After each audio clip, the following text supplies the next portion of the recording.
তো প্রধান উপদেষ্টার কাছ থেকে তো আসলে আমরা এখনো জানিনি কেন উনি এপ্রিল মাসটা চুজ করেছেন। রাজনীতির মাঠে যে শক্তিগুলো মানে ক্রিয়াশীল আছে, আওয়ামী লীগের পতনের পর বিএনপি সবচেয়ে বড় শক্তি, তার কাছাকাছিও যে শক্তিটা আছে সেটা অনেক দূরে, জামায়াতে ইসলামী। আর একটা দলকে আসলে আমরা তার সাংগঠনিক শক্তি না থাকার পরও গুরুত্ব দিচ্ছি, সেটা হচ্ছে এনসিপি। এই যে এপ্রিলের নির্বাচন হচ্ছে, এটা কিন্তু জামায়াতে ইসলামীর আমির এই ধরনের বক্তব্য দিয়েছিলেন। তার মানে অ্যাপারেন্টলি মনে হতে পারে জামায়াত যেভাবে চেয়েছে সেই ধরনের নির্বাচন। মানে আমরা দীর্ঘদিন থেকে একটা কথা বলছিলাম, সরকার যদি একটা নির্বাচনের মোটামুটি তারিখ বা মাস এরকম ঘোষণা করে সংকট অনেকটা সমাধান হয়ে যাবে। কিন্তু আমরা দেখলাম যে তারিখটা, যে সময়টা ঘোষণা করা হলো এপ্রিলের প্রথমার্ধে, এটা আসলে খুব স্পষ্টভাবেই নির্বাচনী মানে রাজনীতিতে সংকট দূর তো করেইনি, বরং এটা খানিকটা বেড়েছে কিনা এই প্রশ্ন আসবে। কেন প্রশ্ন আসছে আমরা একটু দূর থেকে দেখার চেষ্টা করি, এবং বিএনপিকে আমরা কেন আলাদাভাবে একটু কগনিজেন্সে নিতে হবে। বাংলাদেশের নির্বাচনটা সরকার বলছিলেন যে ডিসেম্বর থেকে পরের বছরের জুনের মধ্যে হবে। এটার সাথে সংস্কারকে তারা জড়িত করছিলেন। আই রিপিট, প্রধান উপদেষ্টা বারবার বলেছেন সংস্কার কতটুকু হবে সেটার উপরে নির্ভর করবে নির্বাচন ডিসেম্বরে হবে না পরের জুনের মধ্যে যে কোনো সময় হবে।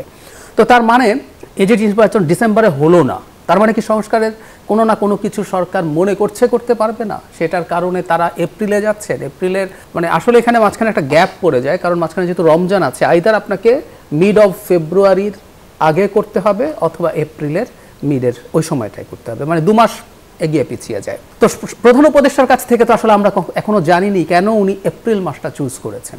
1 2 হচ্ছে রাজনীতির মাঠে যে শক্তিগুলো মানে ক্রিয়াশীল আছে, আওয়ামী লীগের পতনের পর বিএনপি সবচেয়ে বড় শক্তি, তার কাছাকাছিও যে শক্তিটা আছে সেটা অনেক দূরে, জামায়াতে ইসলামী। বাংলাদেশের এই মুহূর্তে দ্বিতীয় সাংগঠনিক দিক থেকে শক্তিশালী দলও যেটা, সেটার সাথেও বিএনপির পার্থক্য সাংগঠনিক জনসমর্থন হিউজ, মানে অনেক বেশি। আর একটা দলকে আসলে আমরা তার সাংগঠনিক শক্তি না থাকার পরও গুরুত্ব দিচ্ছি, সেটা হচ্ছে এনসিপি।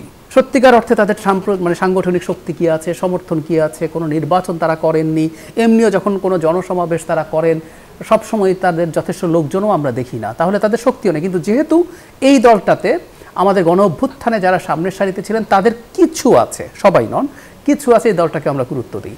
এখন দেখতে হবে এই দলগুলোকে কি চেয়েছিল। বিএনপি চেয়েছিল ডিসেম্বরের মধ্যে নির্বাচন হোক এবং তার আগে সব সংস্কার যেগুলো করার কথা করে ফেলার কথা করতে বলেছে। আমি আসবো সেই জায়গায়, সেই সংস্কার করা আসলে সম্ভবও ছিল। জামায়াতে ইসলামী ইনফ্যাক্ট দুটো উইন্ডোর কথা বলেছে, একটা হচ্ছে এই যে রমজানের আগে অথবা ঈদের পরপর। এই যে এপ্রিলের নির্বাচন হচ্ছে, এটা কিন্তু জামায়াতে ইসলামীর আমির এই ধরনের বক্তব্য দিয়েছিলেন। তার মানে অ্যাপারেন্টলি মনে হতে পারে জামায়াত যেভাবে চেয়েছে সেই ধরনের নির্বাচন।